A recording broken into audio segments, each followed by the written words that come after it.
glória a Deus. Gente, olha só, antes de nós continuarmos aqui, entrarmos na ministração, nós também queremos lembrar você que hoje, meu irmão, é o dia, sabe do quê? O dia da Bíblia, amém? Você pode dar uma glória a Deus, porque Deus preservou isso aqui para você, amém? Por tantos anos, Deus preservou isso aqui para você. Ah, pastor, eu não conheço a Deus, eu não conheço talvez Jesus, meu irmão. Deus preservou isso aqui. Deus preservou a Bíblia para que você pudesse conhecê-la, para que a revelação dele pudesse chegar até você. É através disso aqui, é através da palavra. Meu irmão, olha só, essa Bíblia aqui, ela tem 40 autores diferentes. 40 autores diferentes que escreveram em épocas diferentes, em culturas diferentes, em idiomas diferentes e falando sobre o mesmo assunto. Então nós sabemos que isso só pode ser por Deus. Esses 40 autores diferentes, dessas épocas diferentes, sobre esse mesmo assunto, eles escreveram 66 livros, que está aí na sua Bíblia. Esses 66 livros são 1189 capítulos a palavra tem. Sabe quantos versículos? 31.103 versículos. É muito versículo, não é? E agora deixa eu falar algo que talvez você não saiba. Ai, pastor, não tem nenhuma promessa para mim, né? Eu não recebo uma promessa, porque eu não consigo compreender as promessas de Deus para mim. Meu irmão, essa Bíblia aqui, ó, que você tem, está com a sua Bíblia aí? Levanta ela aí. Levanta a sua Bíblia aí. Tá bom, pode ser no smartphone também, não tem problema. Isso, agora tem mais mãos levantadas. Os crentes da nova era digital. Olha só, olha para essa Bíblia aí. Está vendo essa Bíblia? Tem 7.487 promessas para a sua vida. 7.000, mais de 7.000 promessas, meu irmão, para você. Pastor, onde está? Meu irmão, só você abrir. Só você abrir. Só que também tem um versículo extremamente importante dentro de todos esses que nós falamos que tem, dentro desses mais de 31.103 versículos, tem um que diz não somente das promessas, mas que diz também que no mundo tereis aflições, que no mundo teremos aflições, mas ele fala para que nós venhamos ter bom ânimo, porque o mundo foi vencido pelo nosso Senhor e Salvador Jesus Cristo, amém? Você crê nisso? Pode ficar no seu lugar mesmo, não precisa levantar, mas vamos fazer a nossa confissão de fé, porque eu já estou entrando na palavra e eu quero que você, nesse dia, você fale essa confissão aqui com convicção, sabe? Eu não quero que você levante ela, eu quero que você abrace ela assim, abrace aí a sua Bíblia, coloque ela no seu peito assim, ó, e vamos fazer essa declaração com a gente. 1, 2, 3 e... Esta é a minha Bíblia, eu sou o que ela diz que eu sou, eu tenho o que ela diz que eu tenho, eu posso fazer o que ela diz que eu posso fazer. Hoje eu serei tocado pela palavra de Deus. Eu audaciosamente confesso que a minha mente está alerta, o meu coração está receptivo e eu estou pronto para receber a incorruptível, a indestrutível, sempre viva semente da palavra de Deus, e eu nunca mais serei o mesmo, em nome de Jesus, amém. Pai, muito obrigado, Deus. Pai, muito obrigado por tudo que o Senhor já fez, não somente nesse culto, mas pela manhã, e tem feito em nossas vidas, ó Pai. Nós somos gratos pela Tua graça, pela Tua misericórdia, e eu peço, Pai, que o Senhor continue falando conosco, Deus, agora por intermédio da Tua palavra, Deus. Peço que as minhas limitações não impeçam a agir do Senhor sobre cada vida que o Senhor trouxe aqui, que essa palavra possa produzir frutos de arrependimento para a honra e glória do Teu nome, em nome de Jesus, amém, amém e amém, amém, amém. Vai abrindo sua Bíblia em Romanos, no capítulo 8. Você vai deixar ela aberta aqui. Como eu disse, nós falamos de mais desses 31 mil versículos que existem, mais de 7 mil promessas lançadas sobre a sua vida através dessa palavra. Falamos de onde diz que teremos aflições. E por que eu quero falar isso? Porque nós sabemos e foi ministrado, sabe, que o nosso Deus é Deus do impossível, e nós cremos nisso. Você crê nisso, amém? E Ele é o Deus do impossível, Ele pode fazer todas as coisas. Não há uma limitação, não há algo que o Senhor não possa fazer, não há um lugar onde Ele não possa chegar. O Senhor pode chegar a todos os lugares e fazer qualquer coisa, porque Ele é o Deus do impossível. E uma coisa que nós precisamos entender é que talvez nós estamos aqui profetizando sobre o ano da vitória. Esse é o ano da vitória, e eu creio que ainda dá tempo de você receber algo se você ainda não recebeu, mas não é porque estamos vendo o ano da vitória que você vai ser vitorioso. Sabe, muitas pessoas têm planos, têm aí suas expectativas, e muitas vezes elas frustram, não é isso? Falando mais atual do que isso, a Copa. A seleção brasileira tinha uma expectativa, tinha uma esperança, chegar ao final do ano, taça na mão, e é isso, mas foi frustrada. Esperanças, expectativas, meu irmão, elas são frustradas. Mas eu quero te dar uma boa notícia. Para nós que estamos em Cristo Jesus, não. Meu irmão, nós não fomos feitos para ser frustrados. O Senhor nos fala, a palavra nos fala ao contrário disso. Esse não é o nosso destino, meu irmão. A partir do momento que a graça do Senhor te alcança, que você entende o caminho que foi trilhado para você, que você entende o caminho pelo qual nós percorremos, nós sabemos o final da história, meu irmão, e não tem algo que seja frustrado aqui. Nós já sabemos que em Cristo nós somos mais do que vencedores, porque Cristo já venceu por nós, amém? Você pode dar um amém por isso? Então o nosso destino não é ter uma expectativa frustrada, não. Se nós entendermos qual é o nosso destino, ele já está travado, já está fechado, porque Cristo já conquistou esse destino. E olha só o que está escrito em Romanos, no capítulo 8, a partir do versículo 26. Romanos 8, 26. Diz assim: da mesma forma, o Espírito nos ajuda em nossa fraqueza, pois não sabemos como orar, mas o próprio Espírito intercede por nós com gemidos inexprimíveis. E aquele que sonda os corações conhece a intenção do Espírito, porque o Espírito intercede pelos santos de acordo com a vontade de Deus. Sabemos que Deus age em todas as coisas para o bem daqueles que o amam, dos que foram chamados de acordo com o seu propósito. Pois aqueles que de antemão conheceu, também os predestinou para serem conformes à imagem do seu Filho, a fim de que ele seja o primogênito entre muitos irmãos. E os que predestinou também chamou, e os que chamou também justificou, e aos que justificou também glorificou. Que diremos, pois, diante dessas coisas? Se Deus é por nós, quem será contra nós? Aquele que não poupou o seu próprio Filho, mas o entregou por todos nós, como não nos dará juntamente com Ele e de graça todas as coisas? Quem fará alguma acusação contra os escolhidos de Deus?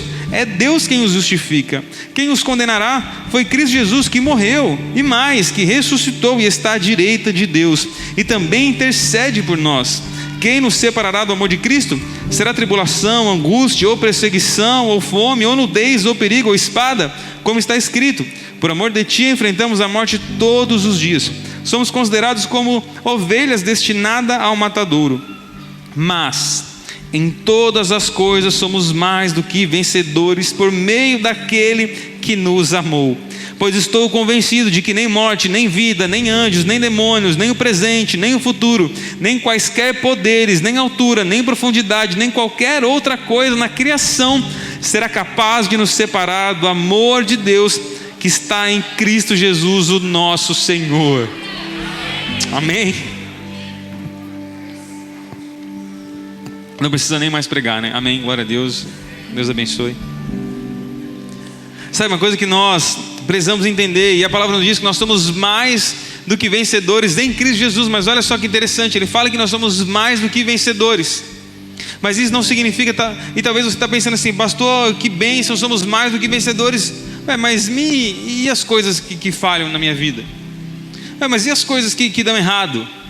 Pastor, mas e as coisas que parece que está caminhando bem e depois não está indo, não está fluindo, não está acontecendo, sabe, não está saindo do lugar? Não significa que você é mais do que vencedor em Cristo Jesus, irmão, que você não vai passar por dificuldades, que você não vai ter momentos ruins. Porque olha só como Paulo começa esse trecho que nós lemos, no versículo 26. Coloca para mim, por favor. 8:26. Da mesma forma, o Espírito nos ajuda em nossa fraqueza. Irmão, nós temos fraqueza. Você tem fraqueza? Pode ser sincero, todo mundo tem fraqueza. Olha só, nós temos fraquezas físicas. Cansaço, fadiga. Falei aqui, talvez tem pessoas que quando vão avançando a idade, parece que o braço vai ficando curto, né? Que não consegue mais ler, que tem que começar a colocar cada vez mais longe assim para fazer uma leitura. Sabe, isso vem da idade, é um cansaço físico, é uma fraqueza física. Vai começando a aparecer uns negócios aqui assim, né? No cantinho assim, que puxa, né? Eu sei que tem uns procedimentos que dá uma esticada, né? Aquelas pessoas que chegam todas assim, né?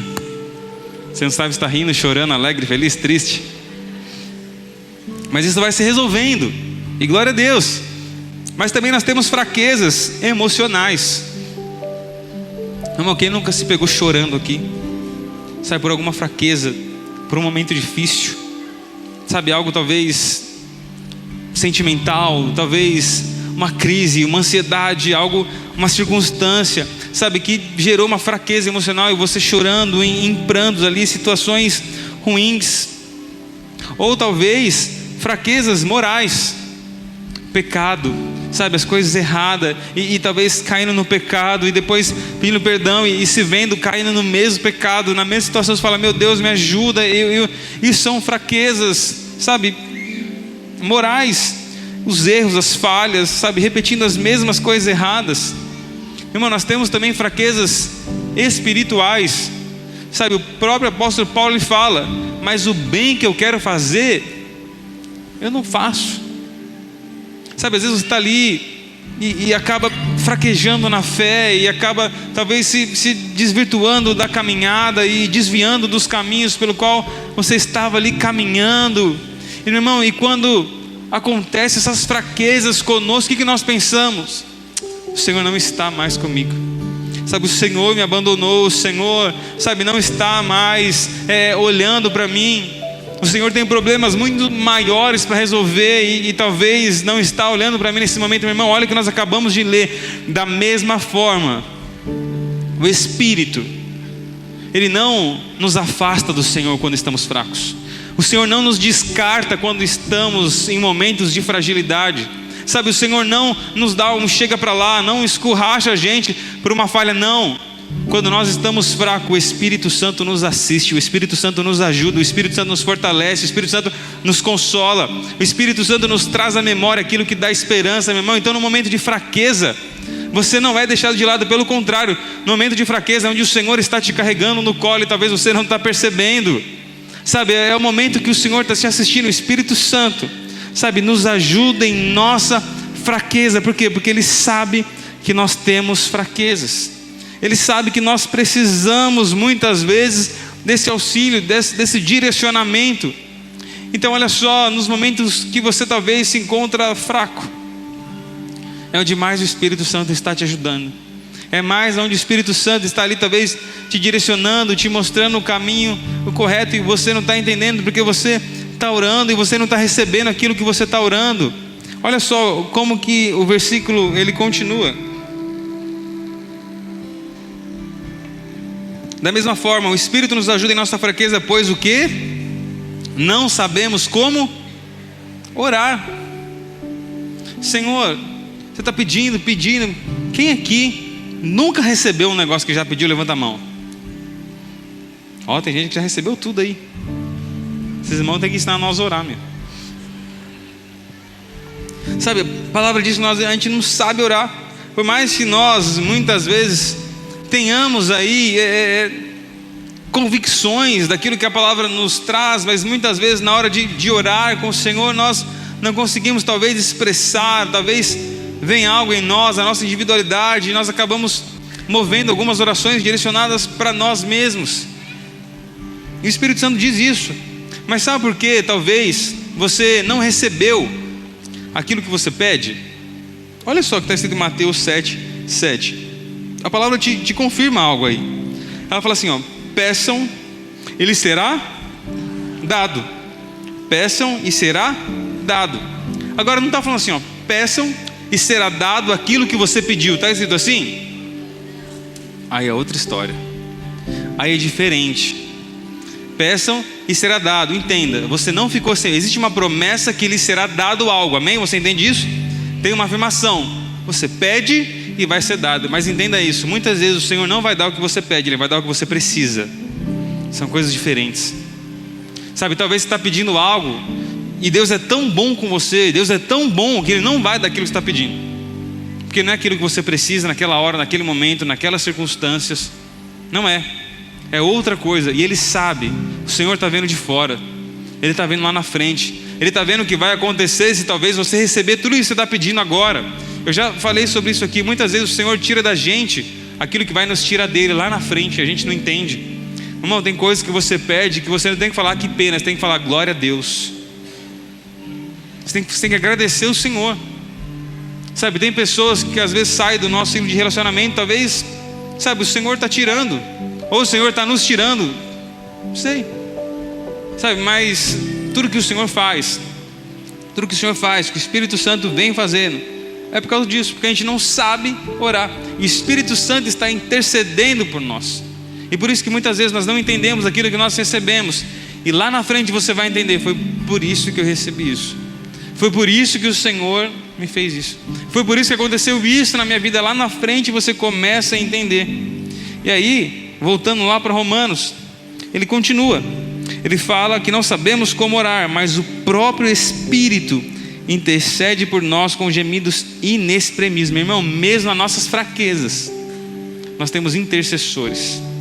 Nós temos o Espírito orando ali com gemidos inexprimíveis, meu irmão. Gemidos inexprimíveis é um som que não consegue ser expresso em palavras, de tamanho ali, sabe, a intensidade da ação, do momento. A pessoa não consegue expressar com palavra, e o Espírito Santo traz, a palavra traz toda essa intensidade para a oração que o Espírito faz por nós, com gemidos inexprimíveis. Ele continua: aquele que sonda os corações conhece a intenção do Espírito, porque o Espírito intercede pelos santos de acordo com a vontade de Deus. Ele intercede com gemidos inexprimíveis e intercede de acordo com a vontade de Deus. Por isso que muitas vezes nós não recebemos aquilo que pedimos, porque não está no centro da vontade de Deus. Mas o Espírito sabe qual é essa vontade, e por isso que Ele é o nosso intercessor. Ele pega a sua oração, eu brinco que Ele pega a sua oração, Ele dá uma melhorada nela e leva para Deus. Ele dá uma lapidada, Ele já tira aquilo que não está na vontade de Deus, para quando chegar lá, Deus fala assim: ah, não, entendi, já está aqui, já está dentro dos conformes. Por quê? Porque o Espírito Santo intercedeu por você. Porque se não fosse talvez essa intercessão do Espírito, esse moldar do Espírito, o Espírito pega, fala: deixa eu dar uma lapidada aqui, dar uma reduzida, isso aqui não vai dar certo, isso aqui não é legal, ó Deus, está aqui, ó. Aí fala: não, beleza, está dentro da vontade. Dá uma carimbada, assina lá e continua. Vocês estão entendendo isso? Muita coisa não recebemos porque não está na vontade do Senhor. O que está na vontade dEle, talvez não é o que você quer, mas é uma certeza absoluta. Uma certeza já é absoluta. É aquilo que você precisa. É aquilo que você precisa para o momento certo e para a hora certa. E ele continua no versículo 28 e fala: sabemos. Sabemos o quê? O que nós sabemos? Sabemos que Deus age em todas as coisas para o bem daqueles que o amam. Olha só, algumas coisas que Paulo não está falando aqui. Olha só, Paulo, ele não diz que todas as coisas que acontecem com você são coisas boas. Ele diz isso? Não. Meu irmão, nós somos sujeitos, como nós falamos, estamos expostos a doenças, a circunstâncias ruins, a dificuldades. Estamos expostos a tantas coisas que podem nos afligir. Então Paulo, ele não está falando aqui que tudo que vai acontecer é coisa boa. Não, Deus age em todas as coisas, sejam elas coisas boas ou sejam elas coisas ruins. Deus age em todas elas. Outra coisa que Paulo está falando aqui é que as coisas não acontecem aleatoriamente, meu irmão. Deus age em todas as coisas, em todas. Nossa, aconteceu por acaso, não, meu irmão. A gente não crê em misticismo, sabe? A gente não crê numa coisa que eu vou falar aqui, você vai mudar o seu perfil do Instagram hoje quando você chegar em casa. A gente não crê em horóscopo, meu irmão. É porque o universo conspirou a meu favor. Aí tá lá, Denis, cristão, pastor na Lagoinha, de Touro. Não dá. Não dá, meu irmão. As coisas não acontecem aleatoriamente. As coisas acontecem porque existe um Deus que está no controle de todas elas, que coloca as pessoas certas, no lugar certo, no propósito certo, fazendo a coisa certa, unindo com pessoas certas. Não é aleatório, não existe coincidência, existe deusidência. Sabe, é Deus moldando, é Deus colocando, é Deus fazendo, é Deus trocando, é Deus tirando, é Deus moldando, é Deus trocando de lugar, é Deus fazendo. Ai, pastor, tá difícil. E a gente leu, são todas as coisas difíceis ou fáceis, mas tudo isso coopera para o bem.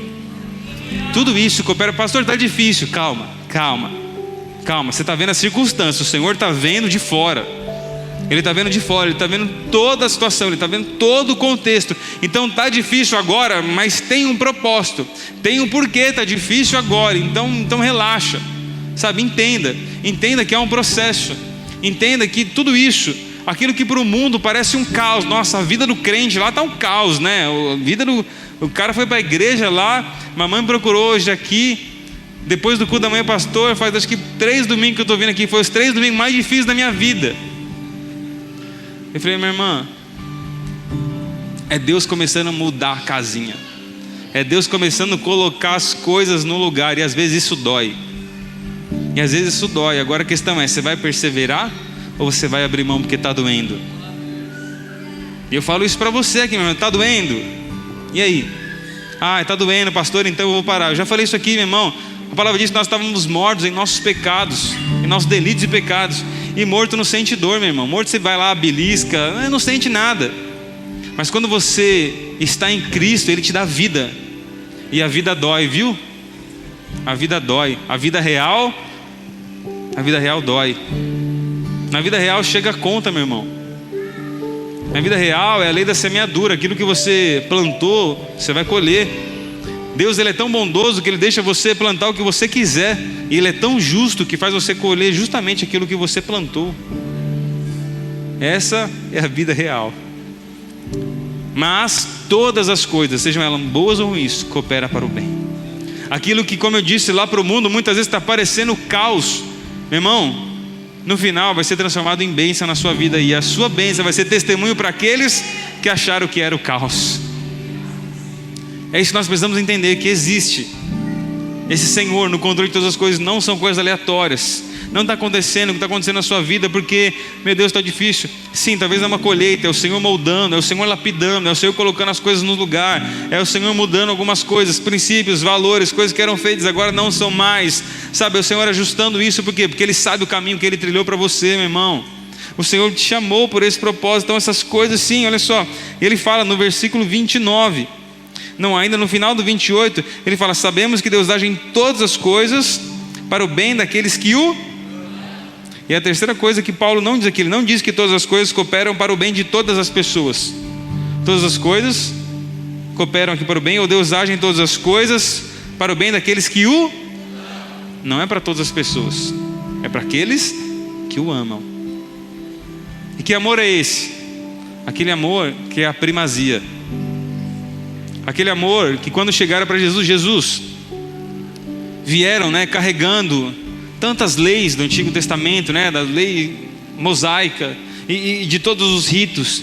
Eu falei: Senhor, qual que é a mais importante, Senhor? Qual que é que eu devo seguir? Me fala aí, resume aí para mim, me dá a letra, me dá a dica aqui, Jesus. Eu falei: tá bom, vou falar para você. A principal, você quer saber? Amar a Deus acima de todas as coisas. Aí a pergunta, essa é a principal: amar a Deus acima de todas as coisas. Deixa eu falar uma coisa que talvez você pode ficar chocado. Acima de todas as coisas é acima da família. Entende o que eu estou falando? Calma, vou concluir. É acima da família, é acima de todas as coisas. Todas as coisas. Uma família é sim o seu primeiro ministério, mas não é a sua primazia. A sua primazia é amar o Senhor acima de todas as coisas. Amar o Senhor vai te dar com certeza capacidade para você sustentar o seu primeiro ministério, que é a tua família. Amar o Senhor acima de todas as coisas vai conseguir colocar talvez a sua empresa, o seu negócio no rumo certo. Amar o Senhor acima de todas as coisas vai te colocar talvez no melhor emprego que você sempre sonhou e estudou para isso. Amar o Senhor acima de todas as coisas é o que vai direcionar todas as outras esferas da sua vida. E amar ao Senhor acima de todas as coisas não é ter um sucesso profissional e o fracasso familiar, o fracasso espiritual, ou não é ter uma família, mas todo o resto. Não. É o Senhor acima de todas as coisas que vai direcionar todas as esferas da sua vida. É amar o Senhor acima de todas as coisas e ao próximo como a ti mesmo. É isso. Então, amar ao Senhor de acordo, os que foram chamados de acordo com o seu propósito. Meu irmão, vou te falar algo aqui. A salvação que veio do Senhor para você não é um plano B, não foi por acaso, não. Nossa, agora, esse monte de gente aqui querendo Jesus, o que eu vou fazer? Não. Uma palavra diz que o Senhor nos elegeu nele antes da fundação do mundo. Amém? Por isso, você entende isso? Que o Senhor nos elegeu nele para ser santo e irrepreensível. Sabe, e isso aconteceu antes da fundação do mundo. O mundo nem era mundo, ele já estava lá planejando você, o que você ia fazer, o seu propósito, sabe, colocando sonhos para você e idealizando tudo isso. Eu falo, e você está aqui hoje, sabe, não é por acaso. Não, hoje eu vou visitar Lagoinha, hoje eu vou ver meu amigo que se formou num carisma. Não, você veio aqui porque o Senhor te chamou e tem um propósito para você. É por isso que você está aqui hoje, sabe, tem algo para você, você precisa entender isso. E qual que é esse propósito? O versículo 29 responde: pois aqueles que de antemão conheceu também os predestinou para quê? Para serem conformes à imagem do seu Filho. Meu irmão, o seu propósito é ser cada dia mais parecido com Jesus. Cada dia mais parecido com Jesus. Sabe, muita gente fala, e tem um livro que fala sobre isso, tem esse título, já foi reescrito diversas vezes, que fala: em seus passos o que faria Jesus, não tem? Alguém já leu? Conhece? Livro antigo, muitas pessoas já refizeram ele com outras versões. Mas meu irmão, presta atenção, em seus passos, talvez não o que faria, mas em seus passos, o que o Senhor já disse para você fazer? Não é o que eu faria, Ele já falou o que você precisa fazer, você entende isso? Está aqui. Ele já tem algo para você: ser santo, irrepreensível, sabe, ser conforme a imagem. Tudo que Jesus fez está escrito aqui, grande parte, né? Não tudo, porque a palavra disse lá em João que se fosse escrever tudo que Ele fez, não caberia em todos os livros, em todas as bibliotecas do mundo. Mas talvez tudo que foi de principal, que foi relevante estar aqui, está aqui. Se você lê aí os evangelhos, Mateus, Marcos, Lucas, João, Atos, sabe, você vai ver tudo aquilo que o Senhor fez, como Ele andou, como Ele caminhou, como Ele se portou, o que Ele fez, o que Ele não fez, sabe, as perguntas que Ele fazia, como Ele lidava com as pessoas, como Ele lidava com algumas situações, como Ele orava. Está tudo aqui, sabe. Então talvez não é em meus passos talvez o que faria, mas nos meus passos o que Jesus falou, o que Jesus já falou, o que Ele já escreveu, para que eu venha e faça, para que eu venha agora e me porte como Ele, porque esse é o meu propósito, ser cada dia mais parecido com Jesus. E por que nós precisamos entender que cada dia mais seremos parecidos com Ele? Ele fala: pois aquele que de antemão conheceu também os predestinou para serem conformes à imagem de seu Filho, a fim de que Ele seja o primogênito entre muitos irmãos. E os que predestinou também os chamou. Meu irmão, eu já falei, você tem um chamado, você não foi algo acaso. Nós falamos aqui, a palavra diz, ministrei esses dias aqui sobre expectativa, falando que a palavra diz que muitos são chamados, mas poucos escolhidos. E talvez poucos escolhidos é porque muitos ainda não entendem que foram chamados. A partir do momento que você entende que você foi chamado, que tem algo para você vai falar assim: não, eu fui escolhido. Você vai virar essa chave, você vai conseguir vivenciar coisas que talvez você ainda não vivenciou. Talvez tantos líderes aqui, 70 e poucos, já não lembro, 70 e alguma coisa aqui, de líderes, sabe, talvez entenderam que foram escolhidos, não só chamados, mas que agora vai despertar aí algo, vai despertar o ministério, o dom, o talento, dentro ou fora da igreja, vai ser despertado talvez através da vida deles. Se cada um, imagine se cada um deles em um ano se comprometer com uma pessoa, O número já dobrou, é uma pessoa. Olha só quantas pessoas tem aqui, olha aí para o lado. Já pensou se cada uma dessas, se cada um de nós, se cada um de vocês se comprometerem durante um ano inteiro com uma pessoa? Uma pessoa. Eu sei que você consegue mais, mas já pensou só uma pessoa? Você entende isso? Sabe, é ser conforme a imagem e semelhança do Senhor. Por quê? Porque existe um chamado para nós. O Senhor nos chamou com dons específicos, com ministérios específicos, com talentos específicos. Sabe, um dom que você tem eu não tenho. O seu chamado me completa, o meu chamado te completa. E assim nós somos um corpo. Sabe, na multiforme graça do Senhor não somos todos iguais, não estamos todos nos mesmos lugares. Já pensou se todos falassem assim: quero seguir Jesus, vou abandonar os meus empregos e vou ficar lá morando na igreja? Meu irmão, está errado. Não é isso que o Senhor quer. Ele quer que você venha aqui, seja cheio, que você receba, que você se capacite, sabe, que você, sinta a presença, que você se esvazie de você, se enche do Espírito Santo. Para quê? Para sair lá fora e transbordar nas pessoas que estão carecendo, precisando, clamando. Meu irmão, entenda isso, você que está aqui, cada um de você é resposta de oração de alguém que está lá fora, sabe, de alguém que está precisando, de alguém que está orando: Senhor, manda uma pessoa aqui, Senhor, manda uma pessoa aqui na minha empresa, Senhor, manda uma pessoa aqui para falar com a minha família, Senhor, manda uma pessoa para vir me dar uma palavra aqui. Talvez tem pessoas que andam no seu ciclo ali de relacionamento, esperando uma palavra sua, um abraço seu, meu irmão. Por isso que a gente precisa vir aqui, se encher, transbordar, se capacitar, sabe, desfrutar dos cursos, dos GCs. E quanto mais conhecimento, e mais você está alinhado, mais você vai se enchendo, mais você vai se capacitando. E quando você vai lá durante a semana, você começa a derramar em todas as pessoas que o Senhor coloca no seu caminho.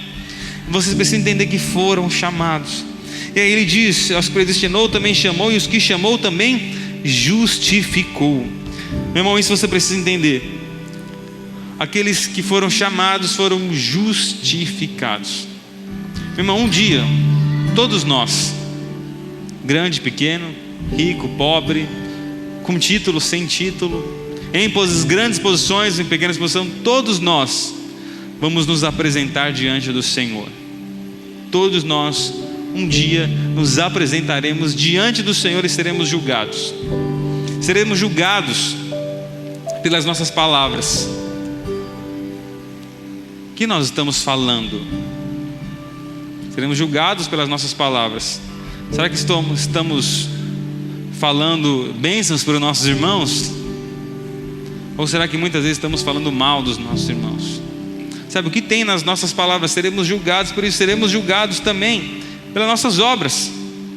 Mas entenda que não são as obras que nos salvam. Não é aquilo que nós fazemos, ou de certo ou de errado, seremos julgados por ela. Pastor, não estou falando nada, não estou fazendo nada. Você vai ser julgado pela sua omissão, porque era para você estar se posicionando e você não está literalmente fazendo nada. Posicionamento.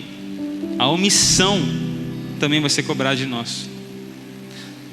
Pastor, não estou falando, não estou fazendo, me posiciono quando preciso me posicionar, mas nós seremos julgados pelos nossos desejos e pensamentos, cobiça, por aquilo que nós pensamos. Não tem escapatória. Tem escapatória. E quando chegar nesse dia, sabe qual é o julgamento para as nossas palavras, para as nossas obras, para as nossas omissões, para os nossos pensamentos e desejos? Sabe qual é o julgamento? Culpado, culpado, culpado, culpado, culpado, culpado, culpado, culpado, culpado, culpado, culpado, todos culpados. Mas quando nós falamos de justificação, quando Deus olhar para cada um desses que amam, que estão em Cristo Jesus, Ele não vai ver a nossa culpa, Ele não vai ver a nossa dívida, Ele não vai ver o nosso pecado. Ele vai ver Cristo na cruz do Calvário, que nos redimiu, que nos justificou, que nos salvou, que perdoou o nosso pecado. Que o escrito da dívida, meu irmão, o escrito da dívida, Deus pegou tudo isso em Cristo Jesus. Cristo carregou tudo isso, pegou para Ele, foi lá na cruz e falou assim: ó, está consumado. Irmão, o Senhor levou tudo isso para você. para que quando Deus olhasse para você, Ele não vê os seus pecados, não vê as suas dívidas, não vê tudo aquilo que você foi já condenado ali, culpado, não. Ele vai ver Cristo que te comprou com o sangue lá na cruz do Calvário, vai falar assim, ó: está justificado, está justificado, está justificado, está justificado, não tem uma sentença, está justificado, está justificado, está justificado, está justificado.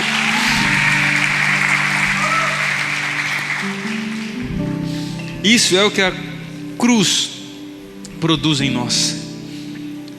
2 Coríntios 5, 21, a palavra diz isso que eu falei, que Ele se fez pecado por nós. A cruz produz esses efeitos. Deus tornou pecado por nós aquele que não tinha pecado. Meu irmão, Jesus não tinha pecado. Sabe, o salário do pecado é a morte. Você está aqui vivinho e Ele morreu. Por quê? Porque Ele levou sobre si os nossos pecados. Não levou só os meus, Ele levou os nossos. É muito pecado, gente. Por isso que Ele ora e fala assim: Pai, passa de mim esse cálice. Pai, passa de mim esse cálice. Pai, passa de mim esse cálice, mas seja feita a tua vontade. E a vontade é feita, e Ele se fez pecado por nós, e nós estamos aqui, Ele morrendo a nossa morte e nós vivendo a vida dele. Romanos 5, 21, da mesma forma que Ele se fez pecado por nós, Ele nos justifica, a fim de que, assim como o pecado reinou na morte, também a graça reine pela justiça, para conceder vida eterna mediante Jesus Cristo nosso Senhor. A graça reine pela justiça para conceder vida. Nós somos justificados por Ele. E Colossenses 2, 13, 14. Quando vocês estavam mortos em pecados e na incircuncisão da sua carne, Deus os vivificou com Cristo. Ele nos perdoou todas as transgressões, 14, e cancelou a escrita da dívida que consistia em ordenanças e que nos era contrário. Ele removeu, pregando-a na cruz. Meu irmão, toda a nossa dívida foi paga na cruz do Calvário, meu irmão. Então essa sentença que um dia foi imposta sobre nós não existe mais. Não existe mais, porque Cristo sofreu por ela. E ele continua, ele fala: aos que justificou também os glorificou. Aos que justificou também os glorificou. Pastor, mas a glorificação não vai ser só lá no arrebatamento? A glorificação não vai ser só quando o Senhor vir nos buscar? A glorificação, o nosso corpo transformado aí, essa plenitude pelo qual vamos estar. E se você analisar aqui esse texto, ele é conhecido como Ordo Salutos, é como se fosse uma ordem da salvação. Na teologia eles usam esse nome para ter aqui um embasamento, talvez uma sequência da salvação. E por isso que termina a nossa glorificação, o nosso corpo sendo glorificado. Isso é um alto futuro para nós, sim, mas na mente de Cristo já está consumado. Porque aquele que predestinou, aquele que chamou, sabe, esse pelo qual foi justificado, meu irmão, se já passou por todo esse processo na mente de Cristo, esses já estão glorificados, esses já têm essa certeza, já têm essa convicção, já têm essa glorificação. Então para nós, sim, um advento futuro, mas para o Senhor, algo que já foi consumado lá na cruz, algo que Ele já fez. E por isso que Paulo, ele vem finalizando dessa forma: que diremos, pois, diante dessas coisas, diante de tudo isso que nós falamos aqui? Ele fala: se Deus é por nós, quem será contra nós? Aquele que não poupou o seu próprio filho, mas o entregou por todos nós, como não nos daria juntamente com ele e de graça todas as coisas? Quem fará alguma acusação contra os escolhidos de Deus? É Deus quem nos justifica, meu irmão. E ele fala: quem os condenará? Meu irmão, foi Deus quem nos justificou. Quem vai nos condenar? Meu irmão, não tem nenhum outro tribunal, nenhuma outra pessoa que pode condenar você. Sabe, se Cristo já te justificou, Ele é a autoridade suprema. Não existe, não sei se eu posso brincar com isso, não existe um Supremo Tribunal Federal do céu que vai ter alguém que vai barrar isso. Meu irmão, foi o Senhor que te comprou, foi Ele quem justificou.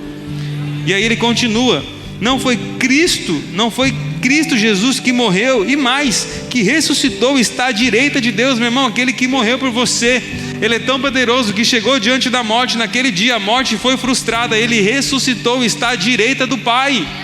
Irmão, esse é o nosso Jesus, esse é o nosso Deus, sabe, que faz o impossível. É Ele quem garantiu essa sentença de justificação para nós, não da culpa, mas da justificação. Ele continua: quem nos separará? Olha a segurança que Jesus nos dá agora, através de Paulo. Quem nos separará do amor de Cristo? Será tribulação, angústia, perseguição, fome, nudez, perigo, ou espada? Meu irmão, alguma dessas coisas pode separar você. Talvez nesses momentos aqui, meu irmão, os momentos que você acha que mais você está separado do Senhor. Senhor, quanta tribulação. Senhor, estou sendo perseguido. Senhor, fome, nudez, perigo, espada. Olha que Paulo fala: como está escrito, por amor de ti enfrentamos a morte todos os dias. Irmão, entenda, você lembra quando Paulo fala que o morrer é lucro? Você fala, esse Paulo é maluco, esse Paulo é muito louco. Como que o morrer é lucro? Irmão, por que o morrer é lucro? Porque ele sabe aonde ele vai se ele morrer. Ele sabe para onde ele vai voltar. Vai voltar porque, sabe, eu falo isso aqui, o céu não é simplesmente o nosso destino, ele é a nossa origem. Nós viemos de lá, em determinado momento voltaremos para lá. Por isso que ele fala, gente, morrer é lucro. O morrer é lucro, por isso que ele fala: por amor do Senhor somos entregues aqui à morte todos os dias, como ovelhas destinadas ao matadouro. E aí ele fala, o versículo 37, mas em todas essas coisas somos mais do que vencedores por meio daquele que nos amou. Irmão, somos mais do que vencedores. Ele fala, pois estou convencido de que nem a morte, nem a vida, nem anjos, nem demônios, nem o presente, nem o futuro, nem quaisquer poderes, nem altura, nem profundidade, nem qualquer outra coisa na criação será capaz de nos separar do amor de Deus que está em Cristo Jesus, o nosso Senhor. Meu irmão, entenda algo: se você está em Cristo Jesus, se você um dia entregou sua vida para Jesus, meu irmão, pode vir a tribulação, pode vir o dia ruim, pode vir o dia mau, pode vir circunstâncias adversas, pode vir luta, pode vir o luto, pode vir diversas outras coisas. Meu irmão, nada, isso é uma segurança do Senhor, nada pode nos separar deste amor, nada. Mas tudo isso é para aqueles que estão em Cristo Jesus. É uma promessa, sim, para aqueles que estão em Cristo Jesus, para aqueles que o amam, para aqueles que entendem um propósito, para aqueles que, independente de todas essas coisas, tribulação, guerra, continua se posicionando, sabe, continua fazendo o que deveria ser feito, continua, sabe, se posicionando de acordo com aquilo que a palavra já diz sobre nós, em nossas atitudes, em nossas ações, em nossos pensamentos, em tudo. Nós precisamos estar em Cristo Jesus. Nele nós somos mais do que vencedores. Não somos mais do que vencedores na força do nosso braço. Não somos mais do que vencedores porque temos o contato de diversas pessoas, autoridades. Não é isso. Não é isso que nos torna mais do que vencedores. Sabe, nós somos mais do que vencedores por meio de Jesus Cristo, que nos amou primeiro. É por meio dele e somente dele. Somente ele é esse elo. Somente ele, somente Jesus é esse elo da graça. Por isso que ele é o nosso intercessor.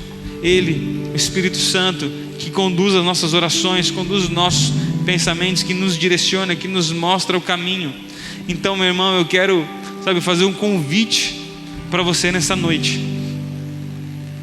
Nós estamos sempre falando, está chegando o final do ano, sabe, mas ainda é tempo, sabe, de você se posicionar, para que você entenda e tenha convicção de que sim, que em Cristo você é mais do que vencedor.